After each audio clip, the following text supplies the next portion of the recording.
지금 이제 최근에 서울하고 수도권이 좀 집값이 올랐잖아요. 예. 그러다 보니까 지금 중과 유예를 이제 더 이상 연장하지 않고 네. 더 이상 연장하지 않으면 2026년 5월 10일부터 중과가 부활하는 거거든요. 오늘 빠세 초대석에는 설명드린 대로 대한민국 최고의 부동산 세무 전문가 미네르바 올빼미 김호영 대표님 모시고요. 이런 얘기 저런 얘기 좀 해보도록 하겠습니다. 안녕하세요 대표님. 네, 오랜만에 뵙습니다. 반갑습니다. 일단 다주택자 양도세 중과 부활부터 조금 설명해 주세요. 이게 좀 뭔가요? 예. 우선은 이제 원래 문재인 정부 때 다주택자가 조정 대상 지역에 있는 주택을 팔면 양도세를 중과했잖아요. 그렇죠. 한동안 중과제도가 시행이 되다가 이제 윤석열 정부로 바뀌고 나서 네. 그때 약간 집값이 주춤했거든요, 마침. 그래서 맞습니다. 이제 네. 2022년 5월 10일부터 이제 중과를 유예를 했습니다. 원래 그 윤석열 정부의 공약은 네. 중과 폐지였어요. 이제 네. 원래 이제 중과제도는 소득세법에 있거든요. 네. 그러니까 법률을 개정하려면은 네, 국회에서 국회를 의결을 통과해야 거쳐야 되죠. 되는데 네. 그때 이제 다수당이 민주당이어서 당장 이제 중과 폐지를 못 하니까 네. 이제 보완책으로 시행령에다가 중과를 유예하는 규정을 둬가지고 이제 1년 단위로 계속 중과 유예를 연장하고 있었습니다. 네. 그리고 이제 윤석열 정부가 이제 탄핵으로 물러나고 그 다음에 이제 이재명 정부 들어서면서 네. 바로 중과를 부활한 건 아니고요. 그렇죠. 그때가 뭐 집값이 막 오르던 시기는 아니어서 맞아요. 그나마 이제 1년 더 연장을 해줬는데 네. 지금 이제 최근에 서울하고 수도권이 좀 집값이 올랐잖아요. 예. 그러다 보니까 지금 중과 유예를 이제 더 이상 연장하지 않고 네. 더 이상 연장하지 않으면 2026년 5월 10일부터 중과가 부활하는 거거든요. 그러면은 이제 5월 10일부터 계약하는 것들은 다 해당되는 거죠. 원래는 2026년 5월 10일 이후 양도분부터 네, 사실은 그 전에 계약을 해도 네. 사실은 중과가 되는 겁니다. 예. 원래는 그건데 이제 지금 정부에서는 2026년 5월 9일까지 계약분은 네, 이제 중과 유예로 인정해주겠다. 최종적으로 시행령이 확정된 건 아니고요. 네, 이제 그런 식으로 이제 진행을 하겠다고 지금 계속 이야기를 하고 있습니다. 예, 그러면은 이제 부활을 한다. 네. 중과가 된다. 네. 그럼 어떻게 되는 거예요? 이제 사람들이 예전에는 중과가 되면 어떻게 세금이 부과되는지 다 알고 있었거든요. 네. 근데 최근 이제 4년간 중과가 없어가지고 네. 다 잊어버렸죠. 네. 그럼 다시 이제 제가 한번 설명을 드리겠습니다. 네. 만약에 다주택자 양도세 중과가 부활한다. 그러면은 이제 중과하고 항상 따라다니는 게 있어요. 네. 그게 장특공제입니다. 장특공제. 네. 그러니까 중과가 적용이 돼버리잖아요. 네. 그러면은 장기보유 특별공제, 줄여서 장특공제라고 그러죠. 네. 장특공제를 적용 안 해줍니다. 그러면 일단은 그러면 이제 우선 거의 다 내는 거 아니에요? 이제 과세 표준이 예전보다 많이 올라가는 거죠. 네. 특히 이제 오래 가지고 있었던 분들, 네. 그런 분들은 장기보유 특별공제를 좀 많이 받을 수 있었는데 그러니까 그런 분들은 장기보유 특별공제가 없어지니까. 그러니까 이제 솔직히 그 강남권에 계신 분들은 네. 지금 금액대가 시세 차익이 대부분 다 몇십억씩이잖아요. 그렇죠. 그런 분들은 그게 다 날아가는 거네요, 혜택이. 그렇죠. 이제 장특공제가 없고 그럼 대부분의 양도 차익이 그대로 과세 표준이 되는 거거든요. 예. 거기에다가 이제 세율을 적용할 때 조정 대상 지역 2주택 이상이다. 네. 그러면은 원래 우리 양도세 세율이 6에서 45% 누진세율이잖아요. 그렇죠. 금액 대비. 그렇죠. 예. 이제 그거를 기본세율이라고 그러는데 네. 그 기본세율에 20%를 추가가세합니다. 일단 2주택부터 네. 두 번째 주택 양도할 때부터. 네. 예. 그럼 이 20% 추가가세가 기본세율로 세액을 계산한 다음에 20%를 더 부과하는 게 아니에요. 사실 그 정도만 부과해주면 땡큐인데 네. 요거는 6에서 45% 세율을 각각의 과세 표준 구간별 세율을 20%씩 올린다는 얘기입니다. 그렇죠. 그럼 세율이 26에서 뭐 65%가 되는 거죠. 그러니까 지금 45%가 최대일 텐데 10억 이상의 45%인가요? 그렇죠. 시세 차익이? 초과가 이제 네. 45%입니다. 그럼 거기다가 20% 더하면 65%. 그렇죠. 최고 세율이 이제 45에서 60으로 올라가는 거고. 국세만. 그렇죠. 지방소득세 합치면. 지방세까지 합하면 이제 거의 72.5% 정도 되겠죠. 그러면 근데 이게 개인인 경우 있잖아요. 그러니까 네. 이 법인 같은 경우는 이제 비용 처리가 되잖아. 솔직히 막 그런 게 있잖아요. 그렇죠. 세금 같은 이자나. 네. 그럼 이자를 뭐 꽤 많이 내신 분들은 세차익이 10원도 안 남을 수도 있는 거네. 그거 감안하면. 그렇죠. 만약에 이제 대출 받아가지고 네. 그 집을 사신 분들은 네. 이제 그 이자도 사실은 비용으로 지출이 됐는데 그치. 양도세에서는 필요금도 인정 안 해주거든요. 그러니까 법인은 되죠. 법인 이자가 경비 처리가 됩니다. 그냥 개인은 안 됐고 대부분 다 개인일 거냐 근데. 그렇죠. 그러면 남는 게 하나도 없다는 얘기네요. 이제 대출 받아서 사신 분들은 그런 거고 이제 대출을 안 받은 분들도 계시니까 전세 끼고 사신 분들. 전세 끼고 사는 사람들. 네. 근데 그런 분들 또 뭐가 있냐면은 그 보유 기간 중에 보유세 내야 되잖아요. 아, 재산세하고 종부세. 종부세. 네. 그렇지. 또 12억 이상이면 종부세 다 되는 거죠. 네. 이제 1주택이라고 그런 하더라도. 것들도 사실은 양도세에서는 경부 처리를 안 해주니까 아, 법인은 되나요? 뭐? 법인은 경부 처리 해줍니다.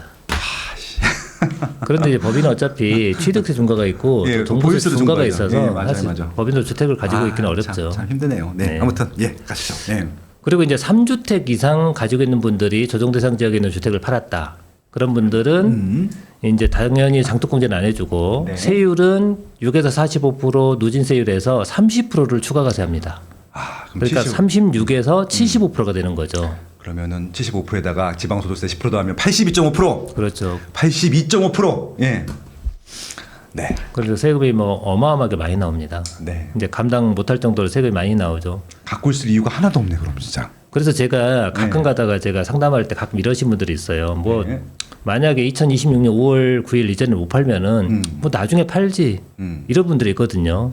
제가 항상 하는 말이지만은 양도 차익이 작은 분들은 뭐 중과가 돼서 팔아도 차익이 작으니까 세금이 뭐 나와봤자 그렇게 크지는 않을 텐데 네. 차익이 크신 분들 있잖아요. 네. 크신 분들은 세액을 계산해 드리면은 입을 못 다뭅니다.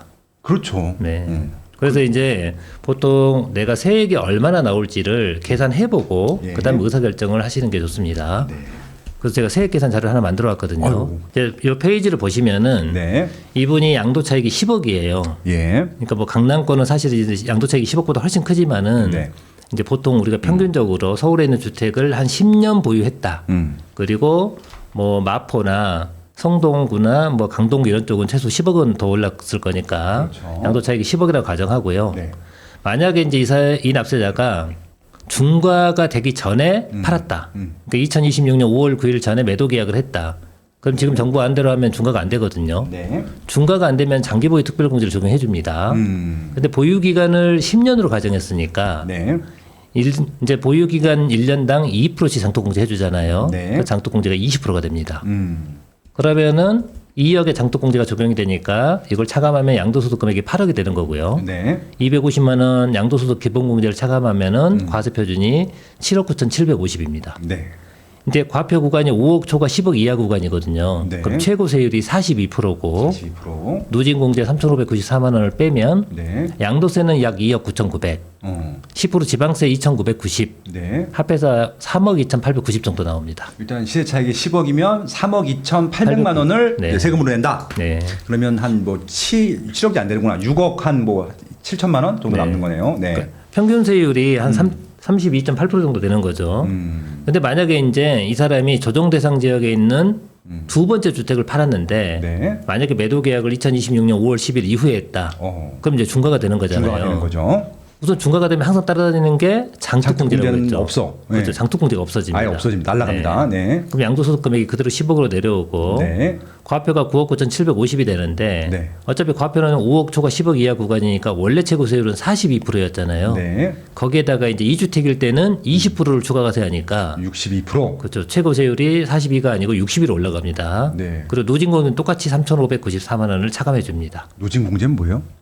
원래 이제 양도세 계산은 과표 구간 1,400만 원 이하는 6%, 1,400에서 5천만 원까지는 15%, 5천에서 8,800은 24%, 8,800에서 1억 5천은 35%. 네네. 그러니까 과표 구간별로 다 쪼갠 다음에 네네. 거기다 구간별 세율을 각각 곱해야 돼요. 오케이. 그렇게 나온 걸 싹 더해줘야 양도세 산출세액이 나오는데 알겠습니다. 이러면 복잡하잖아요. 네. 그래서 이제 할 일 없는 사람들이 최고 세율을 곱하고 네. 얼마를 빼면은 똑같이 나올까? 그렇죠. 그걸 계산해 놓은 거예요. 아유, 감사한 네, 일이긴 그게 한데. 이제 여기 오른쪽에 네. 누진공제 얘기입니다. 네. 아무튼 감사하네요. 네. 네. 이제 이런 식으로 해서 2주택 중과로 계산했을 때 세액이 6억 4천이 나옵니다. 그러면 10억 중에 6억 4천을 내니까 3억 6천 6천 나오는 거죠. 그러니까 평균 세율이 6억 64%가 되는 거고. 네. 나라를 위해서 좋은 일 한 거네. 네. 이제 3주택 중과로 계산해 보면은 이제 장특공제가 안 되는 건 똑같고요. 네. 그 다음에 최고 세율이 아까 62%가 아니고 이제 72%가 되겠죠. 그렇게 해서 이제 계산해 보면은 약 7억 5천 정도가 나옵니다. 그러니까 이제 평균 세율이 75%니까 네. 이제 25%가 내 손에 남는데 네. 저기에서 이제 우리 사고 팔 때 중개 수수료 냈겠죠. 네. 그다음에 보유세 냈을 거고 네. 아까 말씀하신 것처럼 이제 이자도 조금 있을 거고 예. 또 중간에 뭐 세를 넣을 때 임차인 중개 수수료 나갔을 거고 또 뭐 인테리어 또 비용도 있을 거고 네. 도배장판 했을 테니까. 뭐 이러면 그런 정말 이제 돈은 내가 벌었는데 네. 이제 국가가 다 가져가는 그런 상황이 올 수도 있다는 겁니다. 참. 이런 상황이 되면은 이제 못 파는 거죠. 그러네요. 이제 뭐 정책이 바뀔 때까지는 못 팔겠네. 그렇죠. 이제 중과가 없어질 때까지. 근데 중과가 제가 보기에는 이제 이 정부 내에서 쉽게 없어질까. 아마 집값이 많이 빠지면은 네. 뭐 이제 중과를 다시 유예하거나 그럴 수는 있겠지만은 집값이 떨어지지 않는 이상은 뭐 제가 보기 1-20% 떨어졌다고 해서 중과를 풀어주지는 않을 것 같고요. 네.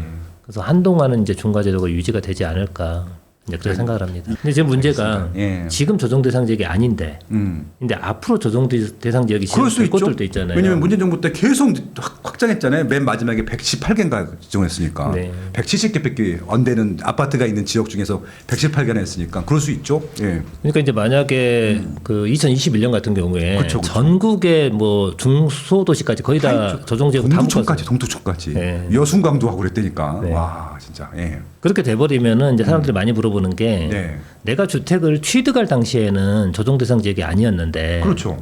양도하는 시점에 조정 대상 지역으로 바뀌면 네. 그러면은 다주택자 양도세 중과가 적용이 되는 거냐 안 되는 거냐. 그분들 입장에서 보면은 뭐 소급입법 아니냐 이렇게 주장할 수도 있지만 예. 소유법 아닙니까? 아닙니다. 안타깝게도 다주택자 양도세 중과 규정은 네. 양도 시점에 조정 대상 지역이면은 다 중과를 하게 돼 있습니다. 근데 안 그러면은 네. 이제 정책의 실효성이 없는 거죠. 현재 법령 규정은 네. 양도율이 현재 조정 대상 지역이고 다주택자이면은 이제 중과가 적용이 되는 걸로 그렇게 돼 있습니다. 또 이럴 수는 있습니다. 예를 들어서 네. 지금 부산은 조정 대상 지역이 아니잖아요. 아니죠. 예. 보통 이렇게 이제 다주택자 양도세 중과를 적용을 시작하잖아요. 네. 그럼 꼭 풍선 효과가 생깁니다. 그렇죠. 네, 사람들이 이제 아무래도 중과가 적용되는 지역은 네. 집을 사기가 어렵잖아요. 그렇죠. 그러니까 실수요 목적의 집은 사도 괜찮은데 이제 투자 목적으로 사는 분들도 계실 거잖아요. 그런 분들이 이제 집을 사는 게 부담스럽습니다. 그렇죠. 그럼 결국은 아무래도 비조정 대상 지역에 있는 주택을 살 가능성이 높아지는데 그러다 보면 이제 비조정 대상 지역의 주택이 조금씩 오르거든요. 그렇겠죠. 그럼 정부가 또 다시 그 지역을 조정 지역으로 묶어버릴 거잖아요. 이제 문제는 거기도 중과가 적용이 될 수 있는데 네네. 이럴 수도 있어요. 내가 이제 가지고 있는 비조정 지역의 주택이 있어요. 예를 들어 부산에 해운대, 수영구, 동래구, 네. 보통 해수동이라고 해수동 그러잖아요. 제일 잘 나가는데. 네, 예. 부산에서 그래도 좀 나름 잘 나가는 곳인데 그렇죠. 예. 거기가 지금 비조정 지역이잖아요. 그렇죠. 그리고 최근에 그 해수동에 신축의 대단지 네. 그런데 최근에 좀 올랐거든요. 올랐죠. 네. 근데 만약에 이제 중과가 시작돼서 조금 더 올랐다. 그럼 만약에 부산 해수동이 조정 대상 지역으로 지정됐을 지정된다? 때, 네. 지정될 때 이제 거기에 있는 분들은 고민을 빨리 해보셔야 돼요. 내가 중과를 피해서 빨리 팔 거냐, 네. 아니면은 그냥 중과 적용되는 시점에 그냥 들고 갈 거냐. 근데 사실 아까 우리 계산해봤지만 차익이 작으면 모르는데 차익이 크면은 예, 또 중과 적용됐을 때 이 그렇죠. 세액이 감당하지 못할 정도로 많이 나옵니다. 지금은. 그렇죠. 그래서 그런 분들은 이렇게 하시는 게 좋을 것 같아요. 어떻게요? 만약에 이제 해수동의 가격이 계속 꿈틀꿈틀 올라요. 그럼 불안하도 이제 불안하죠. 나는 다주택자고 네. 혹시라도 조정 대상 지역으로 여기가 지정이 될지 않을까? 그런 분들은 이제 촉각을 곤두 세우고 있다가 만에 하나 정부가 이제 조정 대상 지역으로 지정한다고 발표를 하잖아요. 네. 그럼 발표하는 날 조정 대상 지역이 되는 건 아닙니다. 그렇죠. 발표하고 나서 빠르면 하루, 예. 보통 늦으면 2-3일 뒤에 그쵸. 조정 대상 지역 지정 공고를 합니다. 그렇죠. 그럼 조정 대상 지역 공고일 이전에 내가 매도 계약을 하고 계약금만 받잖아요. 네. 어차피 잔금은 그 이후에 받겠죠. 그렇죠. 그런 경우에는 중과 적용이 안 됩니다. 최소한 네. 통장으로 계약금은 들어와야 됩니다. 네, 뭐. 그러니까 이제 우선 만약에 이제 보통은 조정 대상지로 지정될 것 같으면은 네. 한 2-3주 전에 막 소문이 돌아요. 돌죠. 찌라시도 네. 돌고. 예. 그리고 조정 대상 지역을 지정하려면은 주거정책 심의위원회를 열어야 되거든요. 그렇죠. 그럼 이제 언론에 주거정책 심의위원회를 뭐 다음 주에 연다 이런 기사가 떠요. 그렇죠. 그러면 이제 어딘가는 조정 대상으로 지정될 가능성이 높거든요. 그래서 이제 지정이 될 만한 곳들은 최근에 가격이 오른 곳들이에요. 그렇죠. 네, 근데 그런 곳에 있는 분들은 만약에 이제 다음 주쯤에 주거정책 심의위원회가 열려서 그러면 거의 이제 그 주나 그 다음 주에 조정 대상 지역 지정 가능성이 높거든요. 그렇죠. 그러면 그때 이제 매도 계약을 빨리 체결을 하고 네. 계약금을 받아두시면 그럼 나중에 조정 대상지로 지정이 된 뒤에 잔금을 치더라도 중과는 피할 수 있습니다. 네, 제가 이제 예전에 2017년 그 9월달에 네. 이제 국세청 다니다가 그만두고 네. 그때 이제 세금 강의를 처음 했을 때 그때 사람들이 네. 제 강의 내용 중에 가장 충격적이라고 했던 내용이 이 내용입니다. 어떤 내용이요? 조합원 입주권이 중과가 되는 거냐 안 되는 거냐. 그 돼요? 당시에는 응. 다 중과라고 알고 있었어요. 17년 아. 당시에. 그래서 제가 이 강의에서 이게 중과가 안 된다고 처음 얘기를 했더니 그 당시에는 대부분 중과라고 알고 계셔가지고 아. 근데 이제 왜 중과가 안 되는 거냐. 예. 그 이유를 모르는 거죠. 이제 그 당시에 제가 사람들은 왜 조합원 입주권이 중과라고 많이 착각을 하셨냐면은 네네. 우리 다주택자 중과 여부를 따질 때 예. 주택 수를 계산해야 되잖아요. 그렇죠. 주택 수가 많아야 중과가 되는 건데 네. 이때 중과 여부 판단할 때 조합원 입주권은 주택 수에 포함됩니다. 그러니까 사람들이 이렇게 생각하시는 거였죠. 내가 주택 하나 가지고 있고 네. 조합원 입주권 하나 가지고 있어요. 네. 그러면 기존에 있는 주택이 비과세가 되느냐 안 되느냐. 네. 특례가 적용되지 않는 한 비과세가 안 돼요. 아, 그건 또 안 되고. 내가 1주택 가지고 있는 상태에서 입주권 하나 더 가지고 있어요. 예. 근데 또 일시적 1주택 입주권 특례가 있긴 한데 예. 그 특례 요건을 내가 못 갖췄다. 네. 그러면은 입주권도 주택수에 들어가요. 그러니까 주택수에 들어가니까 나는 2주택을 가지고 있는 거잖아요. 그렇죠. 그래서 나는 비과세가 안 되는 거죠. 네네. 비과세가 안 되면 이제 뭘 따져봐야 되는 거냐? 중과 여부를 따져봐야 되잖아요. 그렇죠. 그러니까 다주택자 중과 여부 따질 때도 조합원 입주권은 주택수에 들어갑니다. 아. 그러니까 사람들이 어떻게 생각하는 거냐? 네. 입주권이 주택수에 들어가? 그럼 입주권도 주택으로 간주하는 거네? 네. 이렇게 이제 내 머릿속에 들어가 있는 거예요. 그렇죠, 그렇죠. 근데 내가 이제 여기 그림만 봐보세요. 내가 주택을 A, B, C 세 채를 가지고 있잖아요. 그렇죠. 세 채 가지고 있는데 요 B주택이 재개발이 진행이 되면서 네. 관리처분 계획 인가가 나서 조합원 입주권으로 바뀌었습니다. 네. 입주권으로 바뀐 상태입니다, 지금. 예. 그리고 나는 조정 대상 지역에 있는 저 B 입주권을 파는 거예요. 네네. 근데 지금 현재 중과제도가 부활됐다고 가정했을 때 네네. 그럼 저 B 입주권의 양도 차익에 대해서 양도세가 중과되는 거냐? 네. 기본 소유로 과세가 되는 거냐? 예. 아까 입주권이 주택으로 봐버리면은 네. 중과가 되는 거잖아요. 그렇죠. 근데 만약에 입주권이 주택이 아니면 중과가 안 되는데 다주택자 양도세 중과 조문을 보시면 이렇게 돼 있어요. 네. 2주택 이상 보유자가 예. 조정 대상 지역에 있는 주택을 양도한 경우, 주택을 양도하고. 예, 그래야 중과한다고 돼 있거든요. 예. 근데 조합원 입주권은 이거 주택이면 주택이라고 부르지 입주권이라고 부를 이유가 없잖아요. 그렇죠. 얘는 방금 얘기하신 것처럼 네. 부동산을 취득할 수 있는 권리입니다. 아. 나중에 아파트를 받을 수 있는 권리. 예. 이 권리는 주택이 아니잖아요. 그렇죠, 그렇죠. 그래서 중과가 안 되는 겁니다. 조문에는 분명히 주택을 팔아야 중과라고 돼 있거든요. 예. 그러니까 조합원 입주권은 주택이 아니기 때문에 입주권을 팔아도 다주택자 양도세 중과가 안 됩니다. 네. 그러면은 네. 분양권은요?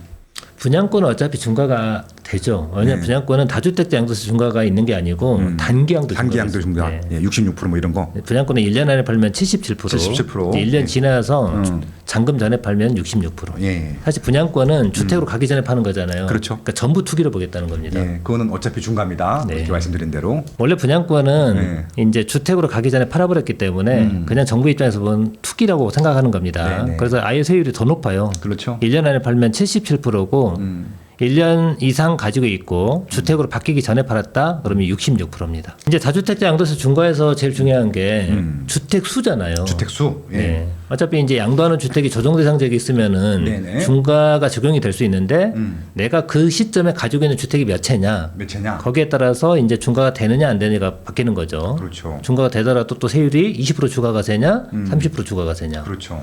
여러분들은 투자 강의를 찾을 때 어떤 페이지를 떠올리시나요? 수없이 많은 컨텐츠, 너무 많은 강의 정보. 진짜 투자 강의 홈페이지는 스마트튜브 경제 아카데미입니다. 입지, 주식, 세금, 대출, 청약 등 투자와 재테크에 필요한 모든 강의를 한 곳에서 쉽게 찾을 수 있도록 준비했습니다. 단순히 강의 정보만 드리는 것이 아닌 여러분의 지식의 수준을 한 단계 높게 만들어 드립니다. 지금 스마트튜브 경제 아카데미로 오세요. 여러분들의 다음 선택을 위한 출발점입니다.